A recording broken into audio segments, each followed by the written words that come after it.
On a quiet afternoon in July 1979, inside a small Italian restaurant in Brooklyn, three men sat at a table surrounded by half-finished plates of food and glasses of wine. The room was warm, the windows open to the summer air. Then the door burst open. Gunmen stepped inside without hesitation. Within seconds, the restaurant filled with the violent echo of automatic gunfire. Bullets tore through the room, shattering glass and splintering wood.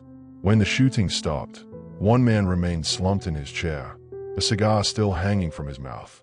That man was Carmine Galante. For decades, he had been one of the most feared figures in American organized crime. A ruthless enforcer, a powerful drug trafficker, and a man whose ambition frightened even other mafia bosses. The assassination would later be dramatized and loosely echoed in films like Goodfellas. But the truth behind Carmine Galante's rise and death was far more complex and far more violent than Hollywood ever portrayed. Because Carmine Galante did not simply become powerful. He clawed his way to the top of the mafia world through blood, intimidation, and an obsession with control that would eventually seal his fate. Carmine Galante was born on February 21, 1910, in the gritty neighborhoods of East Harlem, New York City. At the time, East Harlem was packed with newly arrived Italian immigrants struggling to survive. Tenements were overcrowded, work was scarce, and crime flourished in the narrow streets between the apartment blocks. For many young men growing up there, the mafia offered something the outside world rarely did: opportunity. Galante found that opportunity early. By the age of 10, he had already begun running errands for neighborhood criminals. By his teenage years, police records show he had been arrested multiple times for assault, robbery, and weapons possession. But what made Galante different from other young criminals was not simply his willingness to break the law. It was his reputation for violence. Police reports from the late 1920s describe him as aggressive, unpredictable, and completely unafraid of confrontation. Fights often ended with knives drawn. On several occasions, officers noted that Galante seemed almost eager to escalate situations. According to investigators who studied his early arrests, Carmine Galante quickly developed a reputation as someone who would not hesitate to use lethal force. In the world of organized crime, that reputation had value. By the early 1930s, Galante had begun working with the Bonanno crime family, one of the 5 powerful mafia organizations dominating New York's underworld. At that time, the mafia itself was undergoing a transformation. The violent power struggles known as the Castellammarese War had recently reshaped the structure of organized crime in America. Emerging from that conflict was a new system: the Commission, a governing body created to prevent all-out war between families. In theory, the Commission brought stability. In reality, it simply organized the violence. Each family controlled territory, businesses, and criminal rackets. Disputes were handled through negotiation or through carefully sanctioned murder. For ambitious young men like Carmine Galante, the mafia offered a clear ladder of advancement, and Galante intended to climb it quickly. By the mid-1930s, Galante had become a trusted soldier within the Bonanno organization. His assignments were simple: enforce the rules, collect money, eliminate problems. Those problems often involved rival gangsters, disobedient associates, or business partners who had suddenly become inconvenient. Galante carried out these tasks with ruthless efficiency. Witnesses from that era recalled that he rarely spoke during violent confrontations. When conflicts arose, he acted quickly, often without warning. It was this cold, methodical approach that made him valuable to powerful mafia leaders. One of those leaders was Joseph Bonanno, the ambitious young boss who had taken control of the Bonanno family during the turbulent years following the Castellammarese War. Bonanno recognized Galante's potential almost immediately. While many gangsters preferred flashy displays of power, Galante operated differently. He avoided unnecessary attention and focused on results. And the results were undeniable. Money flowed steadily into Bonanno family operations. Debts were collected. Enemies disappeared. But Galante was not simply an enforcer. He was also a strategist.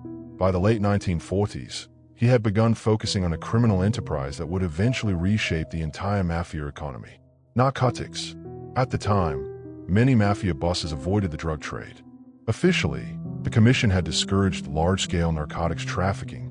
The risks were enormous.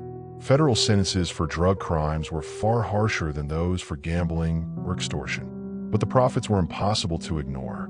Galante saw the opportunity before many others did. Working through international connections in Sicily, he helped establish a pipeline that moved heroin from Europe into the United States. The system was elegant in its simplicity. Heroin was produced in Europe, shipped to North America, and distributed through networks of mafia-controlled restaurants, pizzerias, and businesses. Law enforcement would later call this network the Pizza Connection, but during its early years, it was largely invisible. Galante played a crucial role in building that infrastructure, and the money it generated was staggering. By the early 1950s, narcotics profits had begun flowing through mafia families across the country. Entire criminal empires were quietly shifting toward drug trafficking. But success brought attention. Federal investigators had begun noticing patterns in international shipments. Customs agents intercepted packages. Informants began talking. Soon, authorities realized that Carmine Galante's name appeared repeatedly in their investigations. In 1953, federal agents finally moved against him. Galante was arrested and charged with narcotics trafficking. During the trial, prosecutors described him as a central figure in a growing international drug network.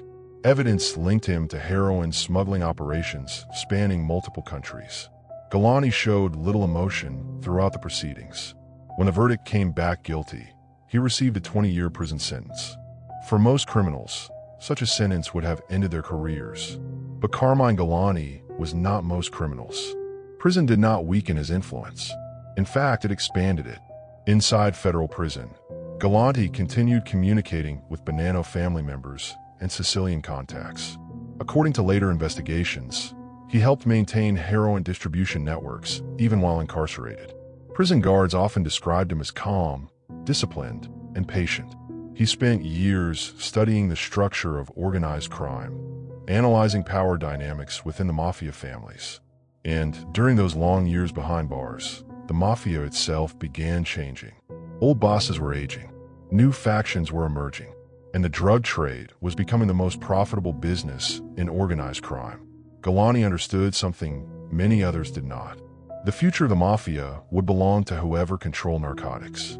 After serving 12 years, Galante was released from prison in 1974. By the time he returned to New York, the criminal landscape had shifted dramatically. Joseph Bonanno had stepped away from power. New leadership had taken control of the Bonanno family.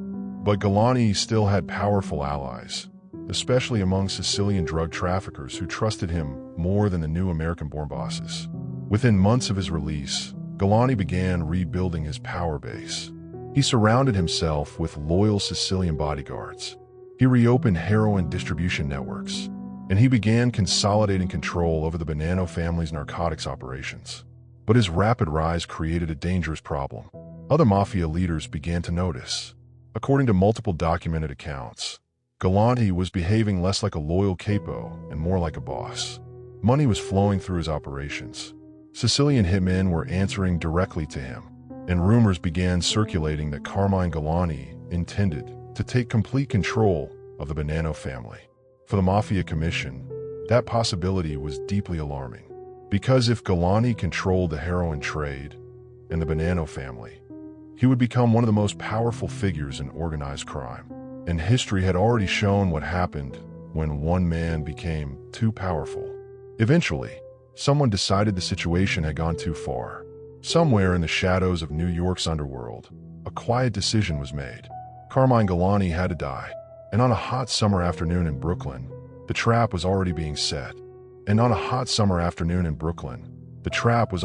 set. For months, powerful figures within the American Mafia had been quietly discussing the same problem. Carmine Galante.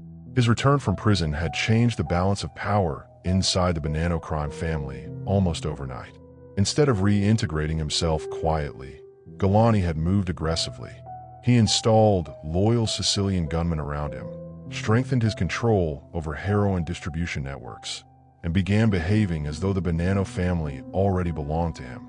To many in the Mafia, this was a direct challenge to the established order. According to multiple documented accounts, Galante had begun openly dismissing the authority of the Mafia Commission, the governing body created decades earlier to prevent exactly this kind of power grab.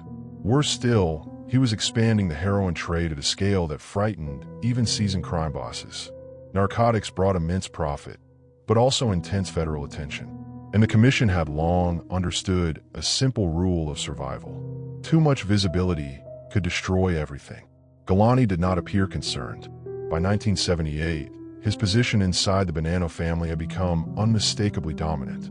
The official boss at the time, Philip Rostelli, was serving a prison sentence.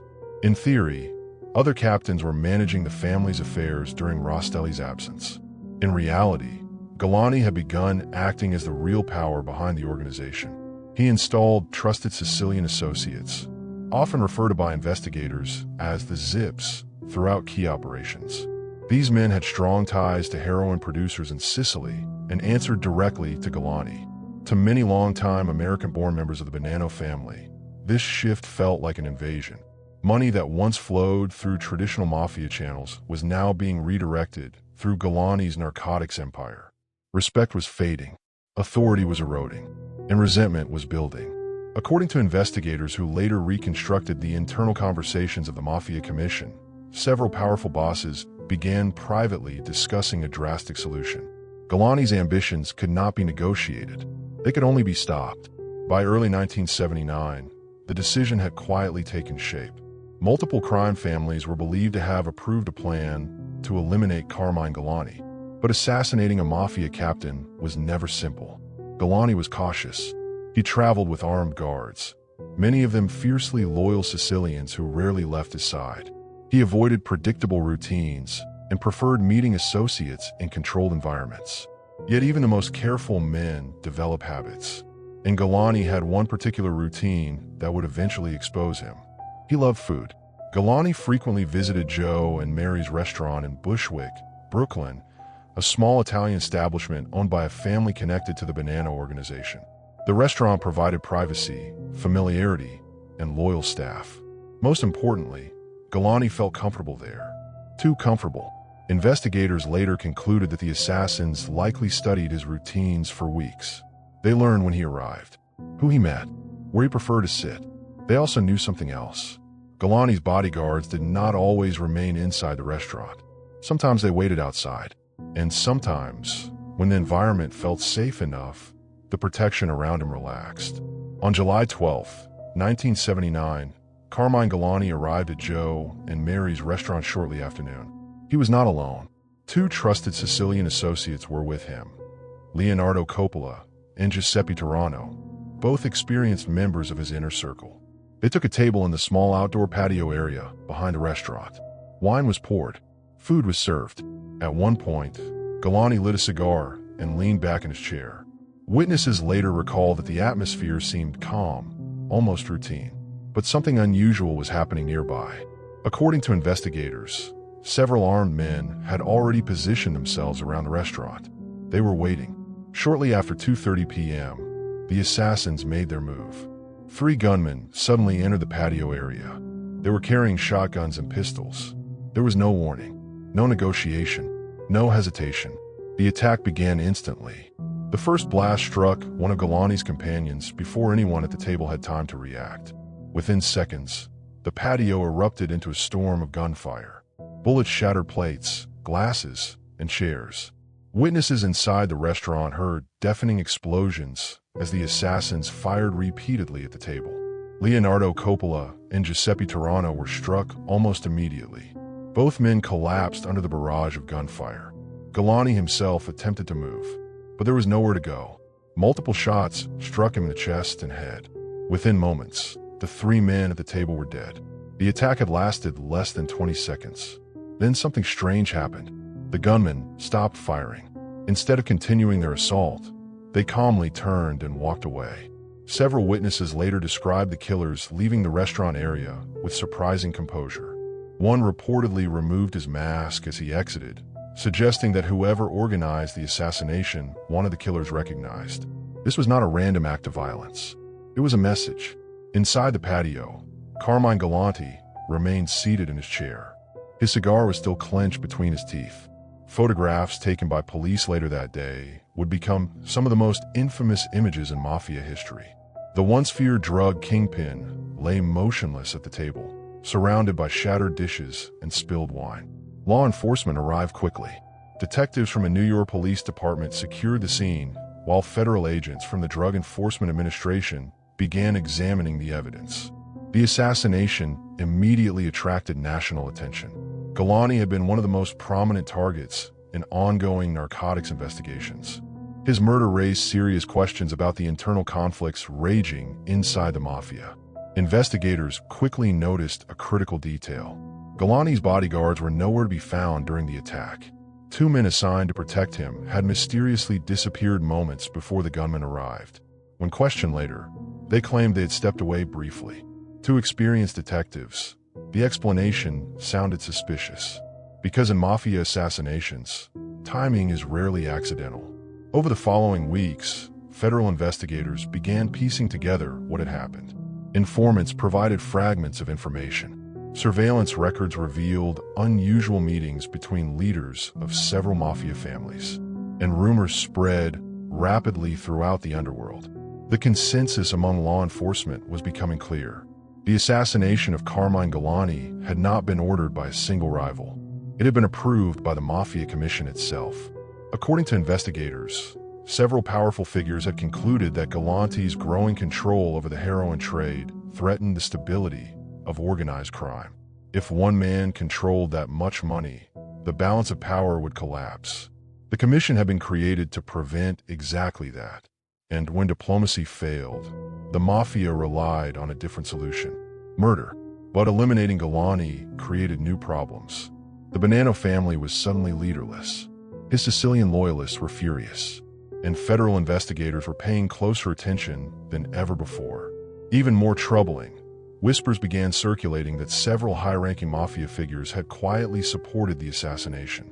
If those rumors proved true, the internal politics of organized crime were about to explode into open conflict. Because Galante had not simply been a powerful capo, he had been the architect of one of the largest heroin networks in American history. And now that he was dead, every mafia family in New York wanted control of the empire he left behind. The battle for that empire was about to begin. Within hours of Carmine Galante's assassination, word spread through the criminal underworld of New York. The message was unmistakable.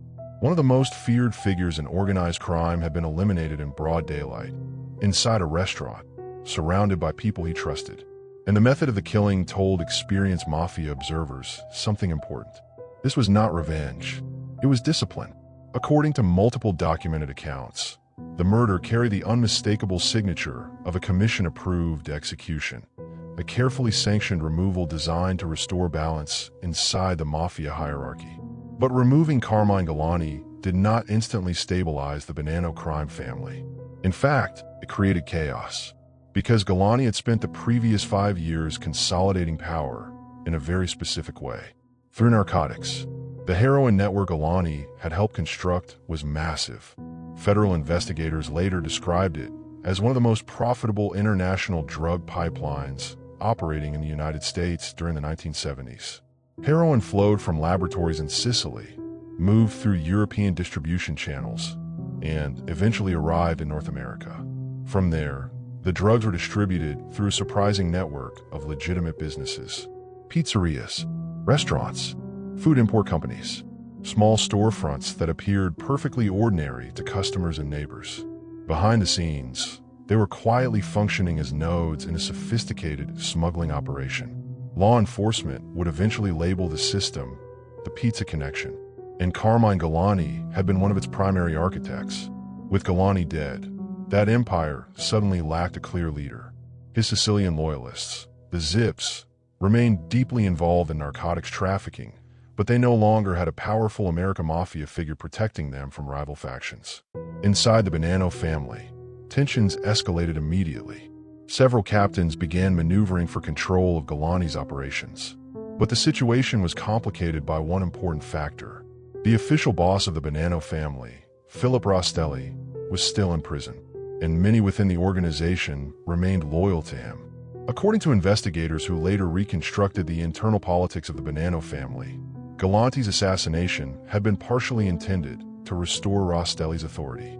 Galante had been acting as though he were the real boss, The commission had little patience for that. By removing him, the other families believed they could prevent a dangerous power imbalance.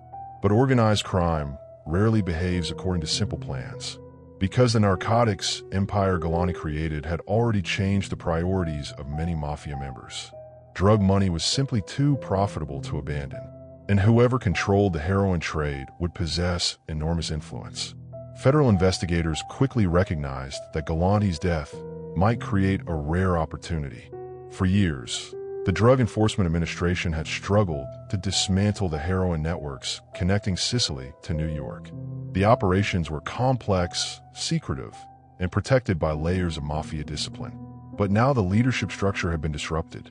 Informants began talking, surveillance intensified, and investigators quietly expanded their efforts to track the movement of narcotics through mafia-controlled businesses. According to later federal reports, the years following Galante's assassination saw an explosion of intelligence gathering related to the Pizza Connection network. Agents monitored shipping routes. They traced financial transactions.